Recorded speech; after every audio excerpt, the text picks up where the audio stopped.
Hi hello ನಮಸ್ಕಾರ. Lakshmiram YouTube ಚಾನಲ್ಗೆ ಸ್ವಾಗತ. ಇವತ್ತಿನ ನಿಮ್ಮ ಮುಂದೆ ಒಂದು ಅದ್ಭುತವಾದಂಥ ಟೇಸ್ಟಿ ಕಬಾಬ್ ಇದೆ. ಇದನ್ನು ಹೇಗೆ ಮಾಡೋದು ಅಂತ ಹೇಳ್ಕೊಡ್ತೀನಿ ಬನ್ನಿ. ನ್ಯಾಚುರಲ್ಲಾಗಿ ಇದು ತುಂಬಾ ರುಚಿಯಾಗಿರುತ್ತೆ. ಒಂದು ಸಲನಾದರೂ ಮನೇಲಿ ಮಾಡ್ಕೊಳ್ಳಿ ಅಂತ ಹೇಳ್ತಾ ವಿಡಿಯೋನ ಸ್ಟಾರ್ಟ್ ಮಾಡ್ತಾಯಿದ್ದೀನಿ, ಬನ್ನಿ.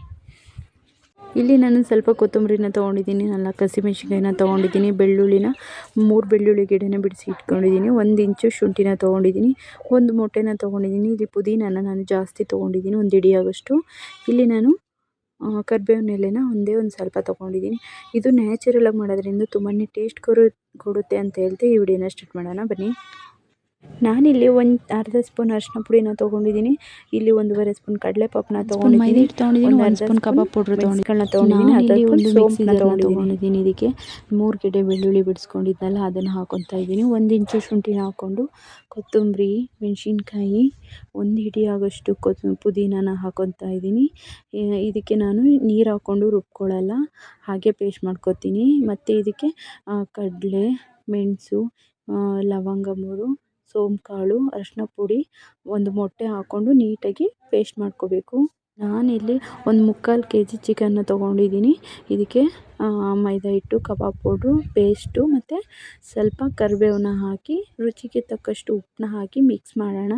ಮಿಕ್ಸ್ ಮಾಡಬೇಕಾದ್ರೆ ನೀವು ಇದನ್ನು ನಿಧಾನವಾಗಿ ಮಿಕ್ಸ್ ಮಾಡ್ತಾ ಬನ್ನಿ, ರಫ್ ಆ್ಯಂಡ್ ಟಫ್ ಆಗಿ ಮಿಕ್ಸ್ ಮಾಡಬೇಡಿ.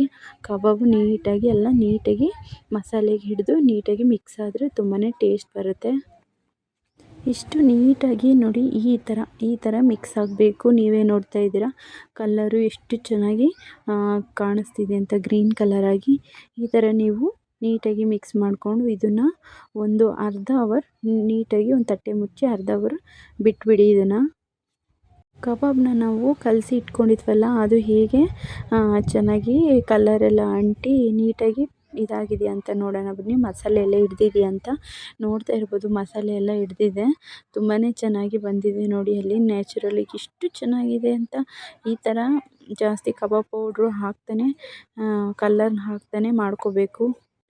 ನಾನಿಲ್ಲಿ ಪಾತ್ರೆನ ಬಿಸಿ ಇಟ್ಟು ಎಣ್ಣೆನ ಹಾಕ್ಕೊಂಡಿದ್ದೀನಿ, ಅರ್ಧ ಲೀಟ್ರು. ಅದಕ್ಕೆ ಎಣ್ಣೆ ಕಾದಿದೆ, ಕಬಾಬ್ನ ಕೂಡ ಹಾಕ್ಕೊಂಡಿದ್ದೀನಿ. ಕಬಾಬ್ ಚೆನ್ನಾಗಿ ಫ್ರೈ ಆಗ್ತಿದೆ ನೋಡಿ. ನಿಧಾನವಾಗಿ ಕಬಾಬ್ನ ಹಿಂಗೆ ಮೇಲೆ ಕೆಳಗೆ ಮಾಡಿ ನೀಟಾಗಿ ಫ್ರೈ ಮಾಡ್ತಾ ಬನ್ನಿ. ಯಾಕೆ ಒಂದು ಸೈಡ್ ಬೆಂದಿರುತ್ತೆ, ಒಂದು ಸೈಡ್ ಬೆಂದಿರಲ್ಲ. ನೀವು ಇದನ್ನು ನಿಧಾನವಾಗಿ ಫ್ರೈ ಮಾಡ್ತಾ ಬನ್ನಿ, ನಿಧಾನವಾಗಿ ಫ್ರೈ ಮಾಡಿ. ಎಷ್ಟು ಚೆನ್ನಾಗಿ ಕಬಾಬ್ ಆಗಿದೆ, ನೀವೇ ನೋಡ್ತಾ ಇರ್ಬೋದು. ತುಂಬಾ ಅದ್ಭುತವಾಗಿ ಬಂದಿದೆ ಕಬಾಬು. ನಿಧಾನವಾಗಿ ಇದೆ ಎಣ್ಣೆಯಿಂದ ತಗೋಬೇಕು ನೀವು ನೋಡಿ. ಕಬಾಬು ನೀಟಾಗಿ ಫ್ರೈ ಆಗಿದೆ, ಎಷ್ಟು ಚೆನ್ನಾಗಿ ಬಂದಿದೆ ಕಬಾಬು ನೋಡಿ. ಒಂಥರ ತಿಂತಾಯಿದ್ರೆ ಮತ್ತೆ ಮತ್ತೆ ತಿನ್ನಬೇಕು, ಅಷ್ಟೊಂದು ಟೇಸ್ಟಿ ಇರುತ್ತೆ ಕಬಾಬು. ನಾನು ನಿಮಗೆ ಇದನ್ನು ಮಾಡೋದನ್ನ ಹೇಳ್ಕೊಟ್ಟಿದ್ದೆ. ಮನೆಯಲ್ಲಿ ನೀವು ಈ ಥರ ಪುದೀನ ಕಬಾಬನ್ನ ಮಾಡ್ಕೊಳ್ಳಿ. ತುಂಬ ಅದ್ಭುತವಾದಂಥ ಪುದೀನ ಕಬಾಬ್ ರೆಡಿಯಾಗಿದೆ. ತುಂಬಾ ಟೇಸ್ಟಿ ಅಂತ ಹೇಳ್ಬೋದು.